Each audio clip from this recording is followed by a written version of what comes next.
Hello friends, কেমন আছো সবাই? আজকে আমি তোমাদের সাথে ব্রেড রোলের রেসিপি শেয়ার করছি। আচ্ছা, আমার ভিডিওগুলো যদি তোমাদের ভালো লাগে অবশ্যই লাইক, কমেন্ট অ্যান্ড শেয়ার করে দিও, সাবস্ক্রাইব করে রেখো। ফার্স্টে আমি আলু বয়েল করে নিয়েছি, বয়েল করে খোসা ছাড়িয়ে ভালো মতো স্ম্যাশ করে নিয়েছি।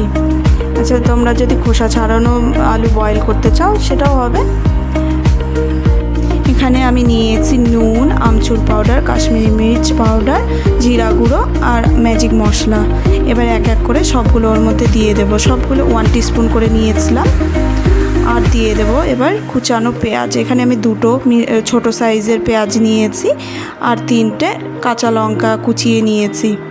আর 1/4 কাপ চিজ দিয়েছি এর মধ্যে গ্রেট করে। এবার সবগুলো হাত দিয়ে ভালোভাবে মিক্স করে নেব।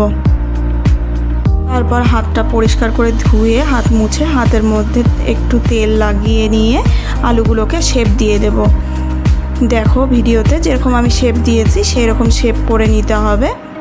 তোমরা যে কটা ব্রেড রোল বানাবে সেই কয়টা আলু শেপ করে নেবে। তারপর কয়েকটা ব্রেড নিয়ে নেব। ব্রেডের সাইডগুলো কেটে নিতে হবে। ব্রেডের সাইডগুলো কেটে নিয়ে এগুলো আবার ফেলে দেবে না, এগুলো ব্রেড ক্রাম্বস করে নেওয়া যাবে।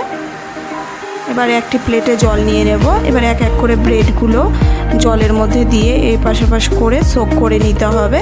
তারপরে সেগুলোকে জল একবারে নিংড়ে বের করে নিতে হবে। হাতের তালুতে নিয়ে 2 পাশ থেকে যেন না ভেঙে যায় সেইভাবে জলগুলো বের করে নিতে হবে। নিয়ে ব্রেডের ভেতরে আলুর পুরটা দিয়ে রোল মতো করে শেপ করে নিতে হবে।